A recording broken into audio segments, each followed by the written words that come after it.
Palmeiras e Corinthians, o derby que vai rolar na quinta-feira. E a pergunta que fica é: o que precisamos fazer para vencer e o que não podemos fazer para não tomar uma porrada em casa logo pro Corinthians, né? Bom, eu sou o Rick, esse é o Calma Parmeiro, já vai se inscrevendo aqui que tem vídeo de Palmeiras todos os dias. Esse é o pré-jogo de Palmeiras e Corinthians, deixa o like aqui para dar uma força pro meu trampo e eu quero saber a opinião de vocês, tá bom? Ó, antes de tudo eu já vou começar aqui a fazer a análise do que deve ser o jogo, mas ó, já deixa aqui nos comentários qual é a sua escalação ideal para esse jogo contra o Corinthians, tá bom? Comenta aí. Bom, primeiramente, um provável Palmeiras é um pouco difícil de dizer, eu tô gravando esse pré-jogo na terça-feira ainda, tem mais 2 dias ainda de treino, né? Enfim, mas o Palmeiras que foi a campo contra o Guarani, né, a goleada, a primeira vez que o Abel escalou o time titular, digamos assim, foi esse, e há uma grande possibilidade do Abel escalar novamente esse time. O Everton, Rocha, Gomes, Murilo e Vanderlan, Aníbal Moreno como único volante, né, dentro de um 4-1-4-1, Estevão, Richard Rios na linha de meio, volto a insistir aqui, vocês que estão vendo as análises, o Palmeiras está jogando com 4-1-4-1, o segundo volante está jogando como meia, tá bom? Rafael Veiga, Facundo Torres e Maurício. Sim, o Maurício, que antes do jogo contra o Guarani, ninguém sabia quem que seria o centroavante ou o falso 9, já que o Abel tinha escalado Estevão, Veiga, Facundo e Maurício, né? Teoricamente 4 meias canhoto. E como a gente fez na análise, e quem viu aí a análise pós-jogo do Guarani, eu mostrei como o Maurício foi o falso 9. Não teve essa de, como muita gente falou na transmissão, revezamento com o Veiga, não. O Maurício foi o falso 9, fez facão igual 9, fez pivô igual 9, saiu para receber porque ele é meia, né? Ele não é centroavante. Então, basicamente, o Maurício foi o nosso 9. Show! O Corinthians, né? A gente não vamos entrar no mérito da possível escalação do Corinthians, mas sim nos principais pontos, que é Corinthians, basicamente, desde a arrancada do ano passado, que começou depois da arrancada contra a gente, né, inacreditável, o Corinthians passou a ganhar quase tudo, né, ganhou todos os jogos, né, no fim do ano passado e começou esse ano também ganhando vários jogos, com uma escalação num 4-4-2 losango, né, uma escalação com 4 defensores, um losango no meio campo, então é um primeiro volante mais fixo, 2 segundos volantes ali formando o losango,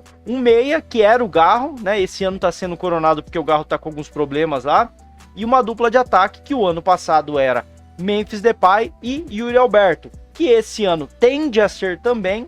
O Corinthians estava mesclando, mas aqui a gente precisa fazer um adendo. Ontem no jogo entre Novo Horizontino e Corinthians, o time foi todo reserva, poupando para o derby, certo? E aí, quem jogaria aqui pelo time reserva na dupla de ataque seria o Thales Magno, né? O reserva do Memphis e do Yuri Alberto. Mas o Thales Magno começou no banco e quem jogou foi o Yuri Alberto. Se era o time reserva, porque o Yuri Alberto jogou. Então, o Thales Magno, que começou o ano voando lá, talvez tenha ganho essa vaga de titular, talvez contra o Palmeiras a dupla de ataque seja Thales Magno e Memphis Depay, tá? É só uma possibilidade que eu analisei do jogo de ontem, mas, né, se tudo ocorrer como se imagina, vai ser Yuri Alberto e Memphis Depay mesmo. Memphis Depay que nem foi pro jogo de ontem. Coronado, que é o meia titular, também nem foi pro jogo de ontem. Então, eles pouparam a galera toda pro jogo de quinta-feira. A primeira coisa que a gente tem que observar é que o Corinthians é um time que joga muito por dentro, né? Até porque tem um losango de meio campo, e o Palmeiras é um time que joga muito por fora. As características dos dois times, elas são completamente opostas, e aí vai ser um duelo de time que propõe um jogo contra o outro que quer propor uma outra forma de jogar. E a gente vai ver quem é mais capaz de propor o jogo. Jogando em casa, creio que será o Palmeiras. Mas tem uma armadilha muito perigosa que, se a gente correr esse risco, a gente pode tomar porrada em casa, tá bom? Ó, o Corinthians tem uma defesa muito sólida e na defesa, geralmente baixam-se os 2 segundos volantes aqui, né? O último meia fica aqui numa linha de 3, então o que era um losango se torna um triângulo no meio campo, com os pontas, com os atacantes aqui quase que como pontas, prontos para contra-atacar. Então esse time do Corinthians geralmente tenta encaixotar o adversário por dentro, formando esse triângulo aqui entre os volantes e os meias, né? Se o Palmeiras tentar jogar por dentro, o Palmeiras vai ser engolido pelo meio-campo deles, que é muito mais físico do que o nosso. E se o Palmeiras for realmente com essa formação, com 4 meias canhotos criativos, geniais, mas que não são da pegada, a gente vai ser engolido no meio-campo. Porque olhando para essa formação, o Maurício, que teve total liberdade contra o Guarani, ele vai ficar completamente encaixotado. E se ele tentar sair para jogar, ele vai vir na área de maior pressão física do Corinthians. Então, o Maurício, que contra o Guarani se comportou como um falso 9, tende a não funcionar contra o Corinthians. Contra o Guarani, por que funcionou? Só para vocês terem uma ideia e a gente comparar com uma mesma estratégia, pode ter funcionado num jogo, mas não quer dizer que vai funcionar no outro. O Guarani jogou num 4-3-3, então você já não tinha essa área aqui do meio campo povoada por um atacante ou meia, no caso, igual do Corinthians, que volta para marcar, e os segundos volantes eles jogavam um pouco à frente. Foi um time que tentou marcar alto, e quando o Maurício saía para buscar o jogo, ele não caía nessa armadilha como o Corinthians deve fazer. E sim, a linha de defesa subia junto, porque era um time muito corajoso, o Guarani foi muito corajoso, e aí dava as costas pro Estevão e pro Facundo Torres atacar. No lance do primeiro gol, o Maurício foi buscar a bola e pifou o Estevão, que chegou cara a cara, e aí saiu o escanteio e saiu o gol. Só pra gente desenhar, olha esse trechinho que eu postei no pós-jogo de Palmeiras e Guarani, da análise do primeiro gol. Saída de bola aqui com o Gustavo Gomes, vocês já conhecem aqui o pós-jogo, vocês sabem que eu não posso dar play, porque senão eu perco o canal, mas eu vou colocando frames e explicando o rolê, ó. Frames depois, essa bola que veio esticada pelo Gustavo Gomes aqui nesse zagueiro, que acabou rebatendo mal, e olha o detalhe, o Maurício, que estava colado nesses dois zagueiros aqui, na verdade no lateral e no zagueiro, esse aqui é o outro zagueiro do time, ele saiu, né, para buscar o jogo. Com isso, os zagueiros ficaram sem referência, sem o 9 ali, não tinha um 9. O que a linha de defesa acaba fazendo? Acaba andando para frente, acaba indo para frente. E nessa de tentar acompanhar o Maurício já muito inteligente já dá o tapa de primeira. Aqui a gente já vê, ó, o Estevão saindo atrás do defensor, mas ele vai chegar na frente. E o Maurício não deu esse tapa de primeira à toa. Isso foi treinado. Essa função do Maurício sair para a linha de defesa, empurrar para frente e aí ter espaço nas costas, muito provavelmente foi treinado pelo Abel, por isso que ele colocou o Maurício nessa posição. Poucos frames depois a gente já vê que o Estevão ganhou na corrida, porque mesmo ele saindo antes, se já era um movimento coordenado, o cara que tá correndo pra frente ele vai chegar antes. Mas além do Estevão aqui, o Facundo Torres também tá atacando a outra ponta. Então a ideia do Palmeiras basicamente era o quê? O Maurício ficar como centroavante e aí ele sai para dar espaço pros pontas. E como vocês viram, a última linha de defesa do Guarani estava extremamente alta, saiu para caçar, foi atrás do Maurício e o Maurício deu o tapa. Ou seja, uma boa estratégia contra o Guarani. O Corinthians não joga com essa linha alta. Então, essa funcionalidade do Maurício com os pontas, ele saindo da posição de 9 para dentro, para pifar os pontas, não deve funcionar contra o Corinthians. O Corinthians não vai dar esse espaço nas costas. Mas, por outro lado, o Corinthians tem uma grande deficiência nesse formato, que é basicamente uma grande virtude do Palmeiras, que não foi basicamente como o Palmeiras jogou como o Guarani, mas é uma parada que o Palmeiras faz muito bem, que é o seguinte: o Corinthians tem essa dificuldade porque como joga com um bloco de meio muito condensado, ele tende a ir para um lado e para o outro conforme a jogada do adversário. Então vocês veem essa jogada aqui, por exemplo, desse jogo contra o Internacional no ano passado, peguei como exemplo, o bloco de marcação do Corinthians, ó, 1, 2, 3, 4, 5, 6, 7, 8 jogadores do Corinthians desse lado da jogada para marcar basicamente 1, 2, 3, 4, 5, vamos colocar aqui 6, né, na cobertura, 6 jogadores. Então o Corinthians se coloca com esse bloco de marcação para um lado e para o outro da jogada em superioridade numérica. É isso que o Corinthians faz para vencer os duelos, estar em superioridade numérica. Só para desenhar aqui claramente, né? A jogada sai para um lado, os jogadores se aproximam para jogar e o bloco todo do Corinthians vem para esse lado, gerando uma superioridade numérica e uma dificuldade do time de jogar por ali. E aí o Corinthians recupera essa bola e estica lá no outro atacante, né? Que na verdade não é ponta, né? Que são a dupla de ataque Memphis e Yuri Alberto, mas que eles agem como ponta. Ou até mesmo num jogo apoiado aqui, onde geralmente é o Yuri Alberto que recebe essa bola e ele faz o pivô aqui para o Garro pifar o atacante. Então essa é a estratégia do Corinthians. Mas quando o time tem qualidade para sair dessa zona de pressão e virar o jogo para o outro lado, olha só, o Inter conseguiu sair dessa pressão e essa bola foi virada para o Bernabé. Olha como essa área toda tá livre para o Inter trabalhar da forma que quiser. Da forma que quiser, o Inter pode trabalhar por aqui. Pode ter ultrapassagem, pode ter tabela. O Inter está em superioridade numérica porque ele venceu aquele bloco de marcação do Corinthians. Aqui nesse caso, o Bernabé bateu, a bola desviou e encobriu o Hugo Souza. Mas esse é um dos caminhos do Palmeiras.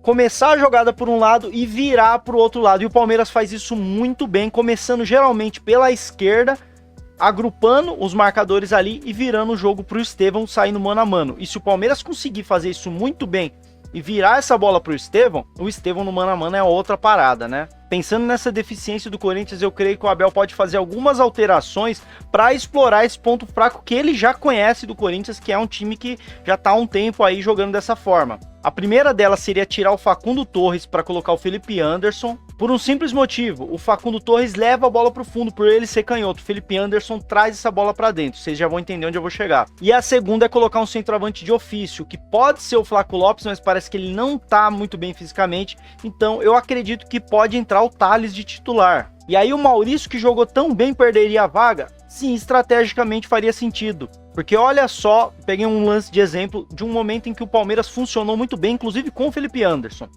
Palmeiras e Criciúma no ano passado, jogada iniciada pelo lado esquerdo. Aqui você vê que o Palmeiras forma um triângulo entre o lateral esquerdo, Caio Paulista, o meia, que era o Maurício, e o Felipe Anderson. Esse triângulo, ó, tá com 4 marcadores. Tá em inferioridade numérica, certo? E o Flaco Lopes está fazendo o que justamente ele tem que fazer, que é segurar um zagueiro. A jogada sai com o pivô do Flaco Lopes, e no momento em que você tem 1, 2, 3, 4, 5, 6, 7 jogadores desse lado do campo do Criciúma para apenas 4 do Palmeiras, olha, superioridade numérica, igual o lance do Corinthians que eu falei lá.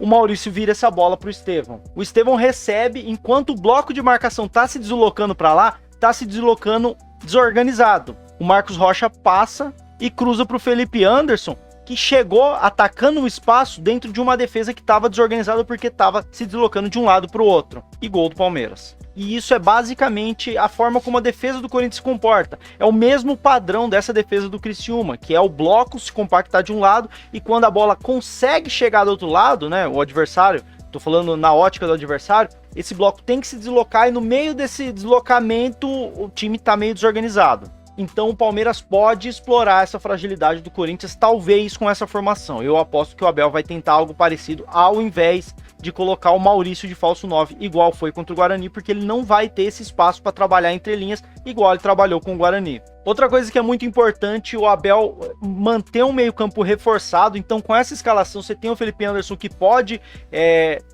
entrar um pouco, né, na linha de meio, né, e não ficar tão aberto, para disputar um pouco mais as bolas, para o Palmeiras não ficar perdendo bola no meio campo, porque o Corinthians tem uma marcação muito densa por dentro, e é o time que mais finaliza no campeonato, e é o que menos cruza, um dos que menos cruza, ou seja, o Corinthians é um time que chuta muito de fora da área, então se eles recuperam essa bola no meio campo, eles vão bater em gol, e vão ficar batendo em gol, então a gente não pode ficar perdendo duelo do meio campo, precisa ser um meio campo mais robusto, né, com o Aníbal e Rios ali, você tem um Felipe Anderson que é mais combativo do que o Facundo Torres, por exemplo, é importante isso também, você ter um meio campo um pouco mais robusto. Outra coisa que o Palmeiras precisa se atentar muito é na saída de bola, porque o Corinthians avança o bloco de meio campo, aquele bloco denso do triângulo, ele avança esse bloco para tentar marcar a saída de bola numa região em que se roubar já está numa situação de muito perigo. Como por exemplo aqui, ó, a pressão já bem encaixada aqui, completamente encaixada, o time do Noroeste aqui no exemplo está completamente encaixotado na saída de bola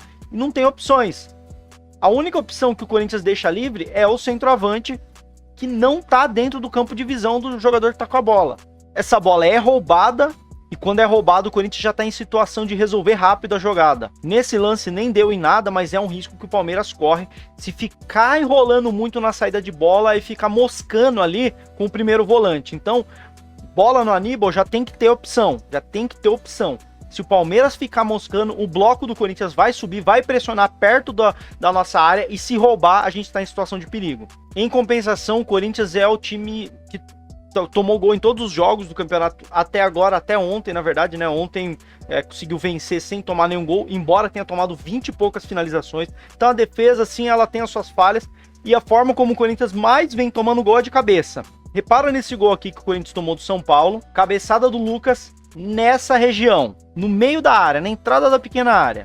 Corinthians e Velo Clube aqui também, escanteio do outro lado, gol de cabeça, ó, na pequena área, no centro também, né, perto ali do primeiro pau. E repara nessa região toda livre, que também estava livre no gol que o São Paulo fez. Corinthians e Red Bull Bragantino. Para que nesse momento a defesa do Corinthians está gigante contra apenas 2 atacantes do Red Bull Bragantino. O jogador que tá aqui, ó, neste maluquinho aqui, ó, esse maluquinho vai fazer o gol, tá? Spoiler. Segundos depois ele larga. E quando a bola chega pro Juninho Capixaba que vai cruzar, não tem absolutamente ninguém no Lucas Evangelista que vai fazer o gol. Olha como a defesa do Corinthians é completamente descompromissada com a bola aérea. Repara que esse aqui, ó, que tava marcando ele deu uma olhadinha, viu que a marcação soltou e ele ficou nessa, tipo, o que que eu faço? Ele ficou completamente vendido, porque ele não marcou nem o cara do primeiro pau, que era, acho que era o Pita, e quase fez o gol ali, quase cabeceou, né, pelo menos,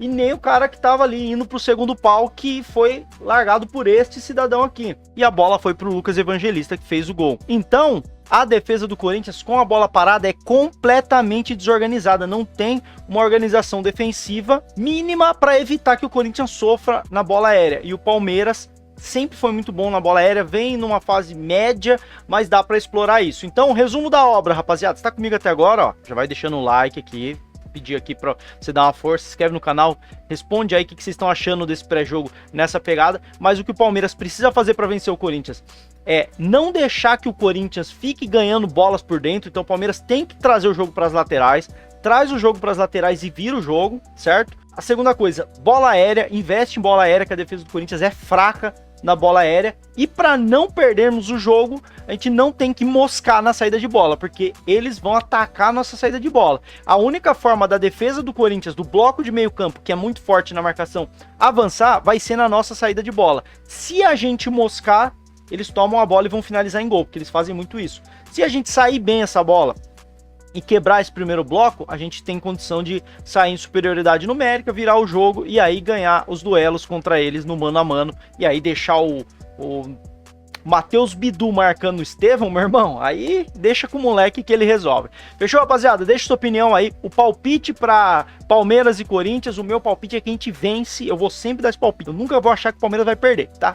Sempre, meu palpite, Palmeiras vence. Deixa sua opinião aí, seu comentário, sua escalação ideal. Se inscreve no canal Parmeiro, deixa um feedback aí, vocês gostaram do formato do pré-jogo? E a gente se vê então no próximo vídeo e no pós-jogo deste jogo aí, na quinta-feira. Sai após a partida, sai o pós-jogo aqui, análise, e a gente vê se a gente acertou no que deve ser o jogo, fechou? Tamo junto e até o próximo vídeo.